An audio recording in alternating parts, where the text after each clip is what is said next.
మళ్ళీ ఈ రోజు ఈ కాంగ్రెస్ ప్రభుత్వానికి నియంతలాగా విర్రవీగుతున్న ఎస్సీ ఎస్టీ బీసీల భూములు గుంజుకుంటా ఏం చేస్తారో చేసుకోండి అంటూ విర్రవీగుతున్న ఈ కొత్త నియంత రేవంత్ రెడ్డికి బుద్ధి చెప్పేందుకు కదిలి వచ్చిన మా తోబుట్టువులందరికీ పేరు పేరున హృదయపూర్వకంగా నమస్కారాలు.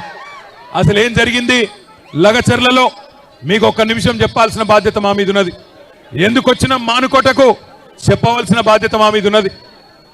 లగచర్లలో ఏం జరిగింది అంటే కొడంగల్లో ముఖ్యమంత్రి గారి నియోజకవర్గంలో ఏం జరుగుతా ఉన్నదంటే ఒక్క మాట మీరందరూ దయచేసి జాగ్రత్తగా వినాలా.